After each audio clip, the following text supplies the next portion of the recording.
Hello the students, welcome to smart knowledge. प्यारे बच्चों, इस वीडियो में हम क्लास 6 का सोशल साइंस का पेपर डिस्कस करेंगे, कॉमन एनुअल स्कूल एग्जामिनेशन। ठीक है, यहाँ से कंप्लीट सॉल्यूशन आप देखोगे, समझोगे। और इस वीडियो में हम इसको जो है हिंदी मीडियम में डिस्कस करने वाले हैं। नेक्स्ट वीडियो में इसको इंग्लिश मीडियम में डिस्कस करेंगे। तो एंड में आपको प्लेलिस्ट का लिंक मिलेगा, अगर आप इंग्लिश मीडियम में देखना चाहते हो तो वहाँ से देख सकते हो। सबसे पहले देखिए, सामान्य निर्देश दिए गए हैं, तो यहाँ से आप इनको पढ़ सकते हो। ठीक है, कि आपका जो पेपर है उसका किस तरह से पैटर्न रहने वाला है, तो यहाँ से आप इसको समझ सकते हो। सबसे पहले खंड कर दिया गया है, बहुविकल्पीय प्रश्न है। प्रश्न संख्या 1 से 15 तक के प्रश्नों में बच्चों उचित विकल्पों का चयन करके और आपको आंसर करना है। तो उचित विकल्प की सहायता से रिक्त स्थान की पूर्ति करनी है। तो देखिए, समाज में स्त्री और पुरुष होने के आधार पर भेदभाव करना क्या कहलाता है? तो क्या कहलाएगा बच्चों? वो लैंगिक भेदभाव कहलाता है। क्या कहलाएगा? लैंगिक भेदभाव। नेक्स्ट देखिए, निम्न में कौन सा शब्द भारतीय संविधान की उद्देशिका में वर्णित नहीं है? उद्देशिका में वर्णित नहीं है। समाजवाद तो है, पंथ निरपेक्ष भी है, समानता भी है, लेकिन जो ये भेदभाव है ये संविधान की जो उद्देशिका है उसमें वर्णित नहीं किया गया है। तो डी हमारा आंसर रहेगा। निम्न में से किसकी नियुक्ति सरकार द्वारा की जाती है? तो सरकार के द्वारा नियुक्ति जो है वो किसकी की जाती है? देखिए, जो सरपंच होते हैं उनके लिए इलेक्शन लड़े जाते हैं, है ना। मुख्यमंत्री के लिए भी इलेक्शन होता है, प्रधानमंत्री के लिए भी इलेक्शन होता है, और तब वो जनता के द्वारा चुना जाता है। लेकिन ये सचिव जो है इसकी पोस्ट निकलती है और इसकी नियुक्ति सरकार के द्वारा की जाती है। तो आंसर बी हो जाएगा। निम्न में कौन सा कार्य पंचायत का कार्य नहीं है? तो आपको बताना है कि पंचायत का कार्य जो है वो नहीं है। ठीक है, तो देखिए, स्थानीय कर लगाना पंचायत का कार्य है। जो सरकारी योजनाएं होती हैं उनका जो लागू करवाना है वो भी पंचायत का कार्य है। ठीक है, ग्रामीण सड़कें वो भी पंचायत बनवाती है, लेकिन कानून का निर्माण करना ये पावर पंचायत के पास नहीं है। ये पावर जो है ये लोकसभा, राज्यसभा उनके पास है। तो आंसर हमारा डी हो जाएगा। शहरी क्षेत्रों में सफाई व्यवस्था का उत्तरदायित्व किसका है?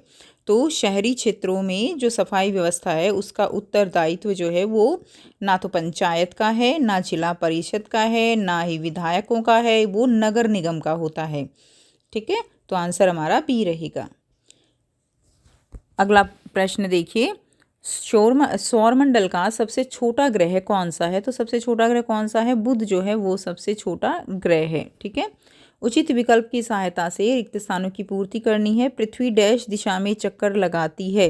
तो पृथ्वी कैसे चक्कर लगाती है? पृथ्वी जो है वो पश्चिम से पूर्व चक्कर लगाती है। नेक्स्ट देखिए, भारत की मानक यामोत्र है। तो भारत की जो यामोत्र है वो क्या है? ए हमारा आंसर हो जाएगा। इसमें बच्चे कंफ्यूज होते हैं पूर्व में है या पश्चिम में है, तो आप ध्यान से देखिए इसको, ये पूर्व देशांतर में है। ठीक है, पूर्व देशांतर में। क्लियर। उसके बाद, पृथ्वी को 1 डिग्री देशांतर घूमने में कितना समय लगता है बच्चों? तो पृथ्वी को 1 डिग्री देशांतर घूमने में 4 मिनट का समय लगता है। कितना समय लगता है? 4 मिनट का।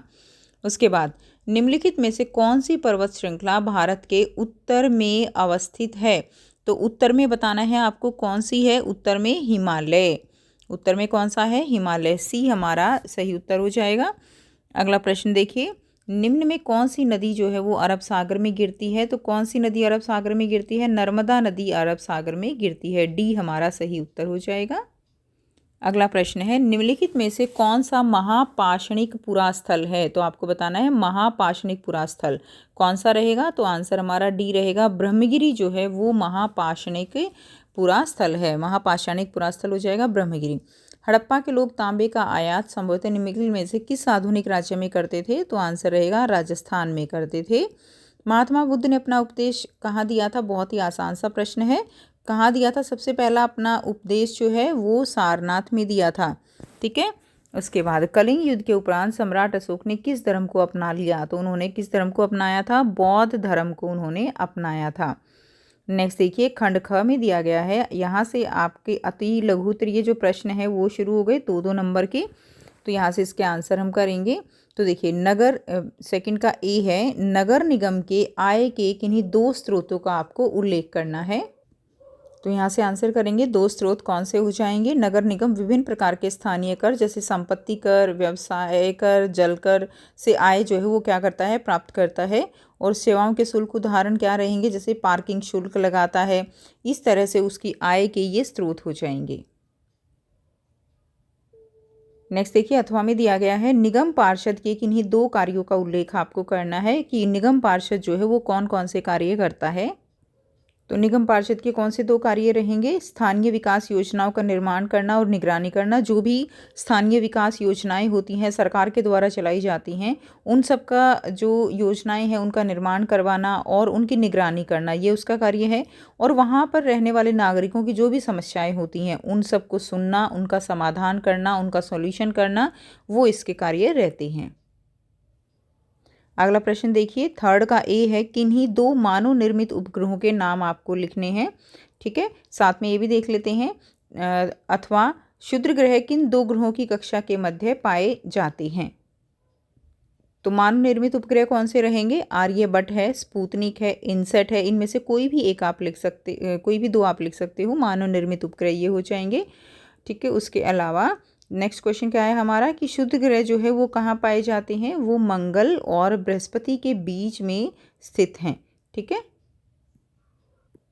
अगला प्रश्न दिया गया है, लगभग 12,000 वर्ष पूर्व हुए जलवायु परिवर्तन ने आखेटक खाद्य संग्राहक के जीवन को किस प्रकार प्रभावित किया, ये आपको बताना है। तो 12,000 वर्ष पूर्व जो जलवायु परिवर्तन हुई थी, वो जो आखेटक खाद्य संग्राहक थे उनका जीवन उससे किस प्रकार प्रभावित हुआ, कैसे उनकी लाइफ पर इफ़ेक्ट हुआ, जो वो इधर उधर खाना ढूंढते घूमते रहते थे। ठीक है, वो आपको बताना है।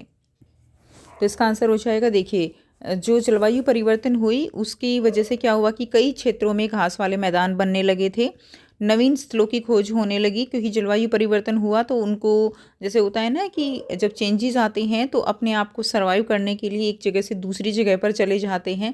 तो यही हुआ कि जहाँ पर वो रह रहे थे वहाँ पे जलवायु परिवर्तन हुआ, चेंजेस होने लगे, तो अपने आप को बचाने के लिए वो दूसरी जगह ढूंढने लगे। तो इसीलिए नई नई जगहों की खोज हुई, समुदायों के बीच संघर्ष बढ़ने लगा। ठीक है, और मछली जो है वो भोजन का क्या बनी, एक प्रमुख स्रोत बनी। तो ये पॉइंट्स आप इसमें लिखेंगे। अगला प्रश्न है, विनय पिटक से मिलने वाली किन्हीं दो जानकारियों का वर्णन आपको करना है। विनय पिटक से कौन कौन सी जानकारियाँ मिलती हैं। तो देखिए इसका आंसर क्या रहेगा, विनय पिटक जो है त्रिपिटक के 3 मुख्य ग्रंथों में से एक है। और जानकारी क्या मिलती है हमें, जो त्रिपिटक है उनमें से मुख्य ग्रंथों में से एक विनय पिटक हो गया। और उससे जानकारी क्या मिली, जो भिक्षु और भिक्षुणियों का नियम के बारे में पता चलता है, और संघ का जो संगठन और संचालन, कैसे उनके संघ का संगठन होता था, कैसे संचालन किया जाता था, वो सारी जानकारी हमें विनय पिटक से मिलती है। क्लियर। नेक्स्ट देखिए, अगला रहेगा खंड ग, लघु उत्तरीय प्रकार के प्रश्न हैं। बौद्ध संघ में प्रवेश लेने वाले स्त्रियों व पुरुषों का जीवन कैसा होता था, आपको वर्णन करना है कि बौद्ध संघ में प्रवेश लेने वाले स्त्रियों व पुरुषों का जीवन, उस पर हमें वर्णन करना है। तो इसका आंसर क्या रहेगा, बौद्ध संघ में प्रवेश लेने वाले स्त्रियों व पुरुषों का जीवन अनुशासन और नियमों के तहत निर्धारित होता था। उनका जीवन कैसा होता था, वो अनुशासन और नियमों में बंधा हुआ होता था, सादा जीवन होता था, आचार व्यवहार के कठोर नियम होते थे, ध्यान और साधना में उनका समय व्यतीत होता था, और सामूहिक जीवन होता था, यानी सभी आपस में मिलजुल कर रहते थे, सादे तरीके से रहते थे। ठीक है, और उनको झूठ बोलना और ये सब नहीं करना होता था। तो ये चीज़ें, अपना काम खुद करना होता था। तो ये सारे पॉइंट्स आप इसमें लिख देंगे। क्लियर। नेक्स्ट देखिए, अगला प्रश्न दिया गया है, अथवा में दिया गया है, महात्मा बुद्ध के जीवन से संबंधित किन्हीं 3 घटनाओं का उल्लेख जो है वो आपको करना है। कौन कौन सी 3 घटनाएं थी महात्मा बुद्ध के जीवन से संबंधित, तो उसमें आप लिख देंगे। देखिए महात्मा बुद्ध के से संबंधित 3 प्रमुख घटनाएं थी। एक तो गृह त्याग हो जाएगा कि उन्होंने घर त्याग दिया था, दूसरा क्या रहेगा, ज्ञान की प्राप्ति। ठीक है, और तीसरा हो जाएगा उन्होंने पहला उपदेश दिया था। तो ये उसके जो जीवन है उनसे संबंधित 3 घटनाएं आप लिखोगे। नेक्स्ट क्वेश्चन देखिए, अगला है 7th का ए, राज्य साम्राज्य से किस प्रकार भिन्न थे, उसका वर्णन आपको करना है। राज्य और साम्राज्य दोनों में क्या अंतर था। तो देखिए राज्य और साम्राज्य, इनमें महत्वपूर्ण अंतर हम देखेंगे। ठीक है, तो जो राज्य है वो छोटे क्षेत्र में फैला होता था, उसको हम राज्य कहते थे, जबकि साम्राज्य वो विशाल और विस्तारवादी होते थे, यानी बहुत बड़े बड़े क्षेत्र में जो फैला हुआ होता था वो पूरा क्या कहलाता था, वो पूरा साम्राज्य कहलाता था। उसके बाद राज्य जो है वो स्थानीय शासन होता था, जबकि साम्राज्य के अंदर सम्राट का शासन चलता था। प्रशासन इसमें राज्य के अंदर सरल और सीमित होता था। सरल यानी बहुत ही जो नियम कानून थे वो बहुत सरल थे, और आप कह सकते हो कि सीमित होता था, यानी छोटे एरिया में होता था बच्चों। जबकि जो साम्राज्य है उसका प्रशासन कैसा होता था, जटिल होता था, यानी बड़ा कॉम्प्लेक्स होता था, है ना। जो कानून हैं वो आप कह सकते हो कि कड़े कानून उनके द्वारा लगाए जाते थे। सैन्य शक्ति क्या थी, इसके अंदर सीमित सैन्य शक्ति थी, बहुत ज़्यादा सैनिक नहीं होते थे, जबकि सैन्य शक्ति साम्राज्य के अंदर विशाल होती थी। एंड स्थायित्व स्थिर और दीर्घकालिक होता था। और जबकि इसके अंदर क्या था कि आपस में एक दूसरे के लिए जो राजा थे वो एक दूसरे से क्या था, विद्रोह चलता रहता था, आंतरिक संघर्ष चलता रहता था, और बाहरी हमलों के कारण अधिक अस्थिरता रहती थी। तो ये राज्य और साम्राज्य में अंतर करेंगे। नेक्स्ट देखिए, अगला प्रश्न है, अथवा में दिया गया है, एक सम्राट के तौर पर आपको अशोक के कार्यों का विश्लेषण करना है। सभी बच्चे अशोक के बारे में जानते हैं, तो उनके क्या क्या कार्य उन्होंने कराए वो आपको यहाँ पर बताना है। तो देखिए, सम्राट के अशोक का कार्यों का विश्लेषण क्या रहेगा। सबसे पहले तो उन्होंने धम्म नीति जो है वो बताई थी। उसके बाद धम्म का प्रचार उन्होंने किया। उन्होंने अहिंसा के पालन पर जोर दिया कि अहिंसा जो है वो रखनी चाहिए, हमें किसी के साथ भी हिंसा नहीं करनी चाहिए। उसके बाद सार्वजनिक भलाई के कार्य उन्होंने किए, ठीक है, लोगों की भलाई के कार्य किए। समाज में सुधार के लिए उन्होंने बहुत सारी नीतियाँ अपनाई, बहुत सारे तरीके अपनाए। उसके बाद धार्मिक सहिष्णुता, ठीक है, आपस में जो भी धर्मों के लोग थे उनके बीच में भाईचारा बढ़ाने के लिए उन्होंने प्रयास किए। और नैतिक शासन, उनका शासन जो है वो भी उन्होंने बहुत अच्छे तरीके से किया, ठीक है। तो ये पॉइंट्स आप इसमें लिख देंगे। नेक्स्ट देखिए, नेक्स्ट है खंड घ दीर्घ उत्तरीय प्रश्न रहेंगे। इसमें 5 नंबर के प्रश्न आपको देखने को मिलेंगे। क्वेश्चन नंबर 8 है, नगर निगम के कार्यों को बेहतर करने हेतु कोई 5 सुझाव आपको बताने हैं कि नगर निगम के कार्यों को किस तरह से बेहतर किया जा सकता है। तो इसका आंसर आप लिखेंगे। तो एक तो नगर निगम के कार्यों को बेहतर करने हेतु सुझाव क्या रहेंगे, स्वच्छता अभियान को बढ़ावा देना। हम देखते हैं ना चारों तरफ गंदगी रहती है, तो उस चीज़ को हमें उसके लिए सुझाव देना चाहिए कि स्वच्छता अभियान जो है वो चलना चाहिए, ताकि जो गंदगी है वो हट सके और बीमारियां फैलने से रोका जा सके। कचरा प्रबंधन प्रणाली को सुधारना, द्वार से द्वार सेवाओं का सुधार होना चाहिए, ठीक है। नागरिकों के लिए ऑनलाइन सेवाएं उपलब्ध कराना, तो नागरिकों को ऑनलाइन सेवाएं जैसे कि उसमें कम समय लगता है, ठीक है, तो उसके लिए उपलब्ध कराना, और वो सेफ भी होनी चाहिए। पेयजल संरक्षण यानी पीने का पानी वो सबको उपलब्ध कराना, और जल पुनर्चक्रण जैसी योजनाएं लागू करना। नगर निगम कर्मचारियों का प्रशिक्षण और क्षमता निर्माण करना। तो ये इसका आंसर हो जाएगा। नेक्स्ट देखिए, अगला प्रश्न है 9th का ये रहेगा, भारत के उत्तरी मैदानों की किन्हीं 5 विशेषताओं का वर्णन करना है। भारत के उत्तरी जो मैदान हैं उनकी विशेषताएं बतानी है। तो देखिए, भारत के उत्तरी मैदान, उनका विस्तार कैसा है, उनका विस्तार विस्तृत है। विस्तृत का मतलब क्या होता है कि वो बहुत जो है बहुत ज़्यादा एरिया क्षेत्रफल में फैले हुए हैं, उसको बोलते हैं विस्तृत। नदी घाटी यह क्षेत्र प्रमुख नदियों के संगम पर स्थित है, और उर्वरक भूमि है, यानी वहाँ की भूमि कैसी है, उपजाऊ भूमि है। जैसे हम जो है उत्तरी मैदान में ही रहते हैं, तो यहाँ बहुत ज़्यादा खेती की जाती है। इस तरह से कृषि प्रधान है। खनिज तथा जल संसाधन की प्रचुरता है, पानी, नदियाँ हैं ना, तो नदियों की वजह से पानी बहुत ज़्यादा अधिक मात्रा में मिलता है। खनिज बहुत ज़्यादा हैं। भारत का सबसे अधिक जनसंख्या वाला क्षेत्र, जैसे यूपी हो गया, हरियाणा, पंजाब, ये सभी अधिक जनसंख्या वाले घनत्व वाले क्षेत्र हैं, क्योंकि यहाँ पर फर्टाइल ज़मीन है और अच्छी फसलें उगाई जाती हैं, तो लोग भी ज़्यादा रहते हैं। व्यापारी गतिविधियों का केंद्र है, और इसमें जो व्यापार है वो भी बहुत ज़्यादा होता है। नेक्स्ट देखिए, अगला प्रश्न है, अथवा में दिया गया है, भारत के प्रायद्वीपीय पठार की किन्हीं 5 विशेषताओं का वर्णन कीजिए। तो आपको यहाँ पर प्रायद्वीपीय जो पठार हैं उनकी विशेषताओं का वर्णन करना है।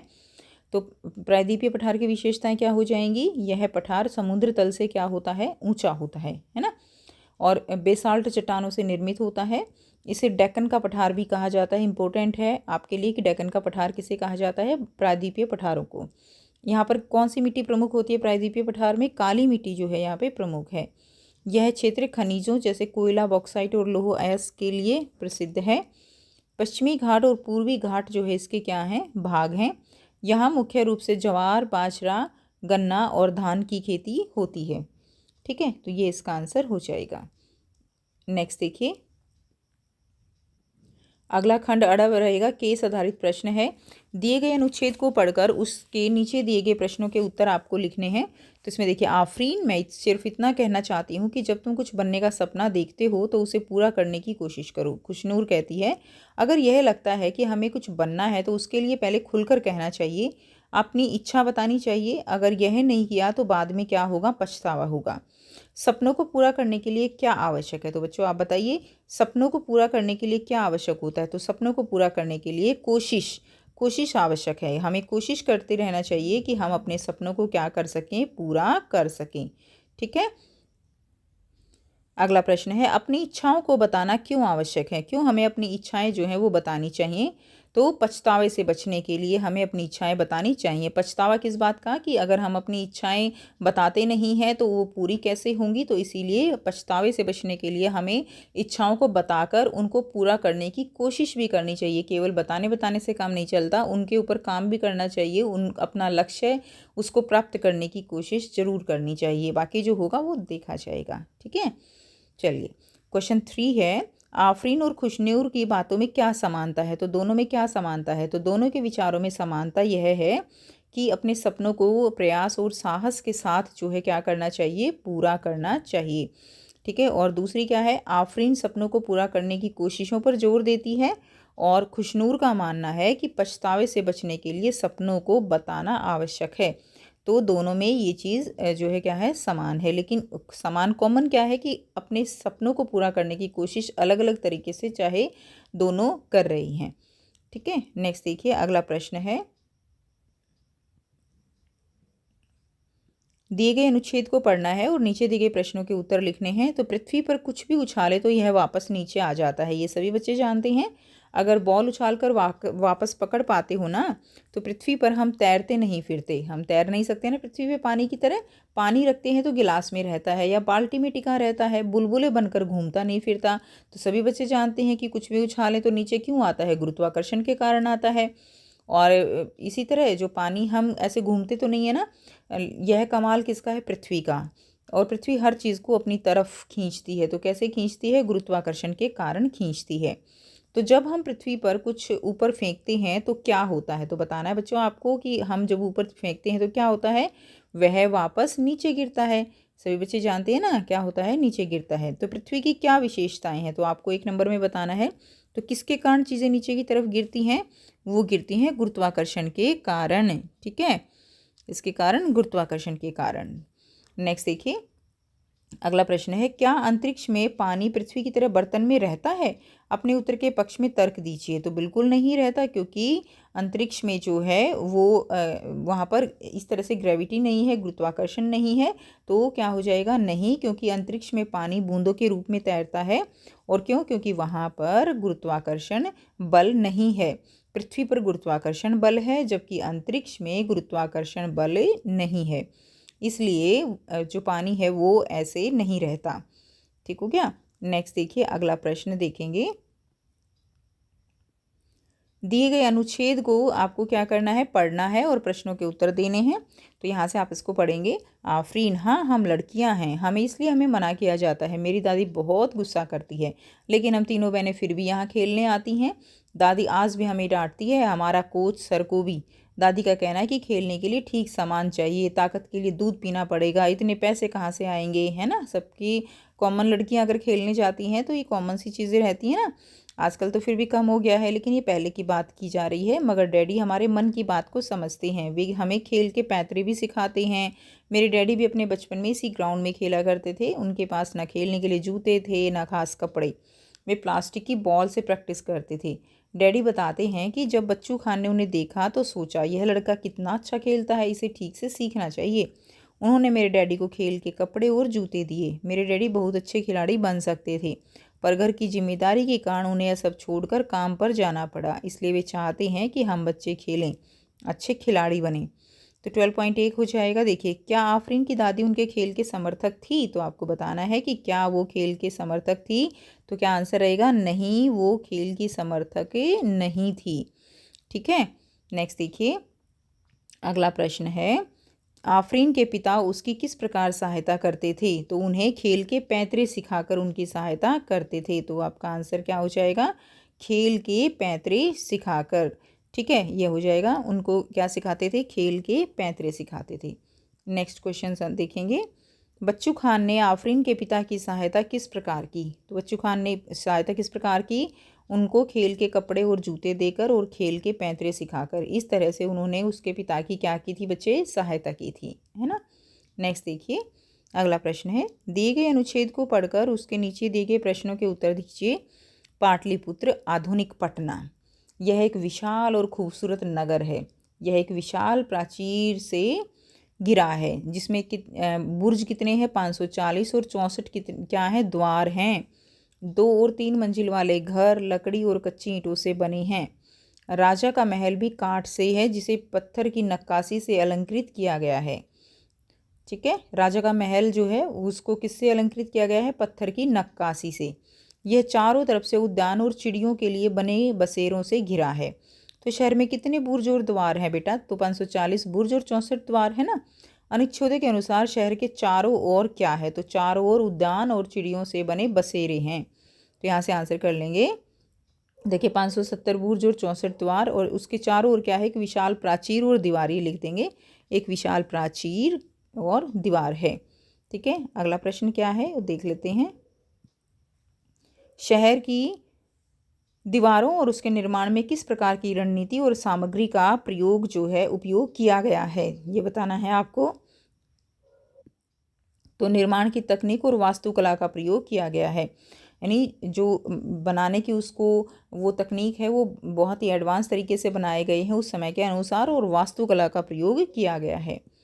ठीक है, नेक्स्ट देखिए, अगला प्रश्न है, भारत के दिए गए राजनीतिक रेखा मानचित्र पर निम्नलिखित में से किन्हीं 5 स्थानों को उचित संकेतों द्वारा दर्शाइए और उनके नाम लिखिए। तो क्या अच्छा है? देखिए, धोलावीरा, कालीबंगा, तेलंगाना, केरल, असम, गुजरात, ये जो है आपको दिए गए हैं। तो इसमें जो मैप है उसके ऊपर आपको दिखाने हैं ये। ठीक है, तो यहाँ से करेंगे तो देखिए यहाँ पे क्या हो जाएगा? यहाँ पे हो जाएगा कालीबंगम, ये जो है क्या है? कालीबंगम हो जाएगा। उसके बाद यहाँ पे क्या है? ये धोलावीरा हो जाएगा। ठीक है, क्या हो जाएगा? धोलावीरा। क्लियर। उसके बाद और आपसे जब पूछा गया है ये क्या है? ये आसाम हो जाएगा। ये वाला जो एरिया है सारा ये राज्य क्या है? आसाम हो जाएगा। उसके बाद नेक्स्ट देखिए, ये हो जाएगा तेलंगाना और ये नीचे क्या है? ये है केरल। ठीक है, तो ये आप यहाँ से मैप जो है वो कर लेंगे। उसके बाद बच्चे ये दृष्टिबाधित बच्चों के लिए है, लेकिन आप इनको एक बार ज़रूर कर लीजिएगा। केरल की राजधानी, असम की राजधानी, गुजरात की राजधानी, ये सभी आपको ज़रूर से पता होनी चाहिए सारी चीज़ें। तो ये थी कंप्लीट पेपर का सॉल्यूशन। आई होप सभी बच्चों को सारे क्वेश्चंस क्लियर हैं। और अगर वीडियो अच्छी लगी तो वीडियो को ज़रूर से लाइक कीजिए, शेयर कीजिए और चैनल को कीजिए सब्सक्राइब। मिलते हैं आपसे नेक्स्ट वीडियो में। Till then take care, bye bye and best of luck for your exam. Take care.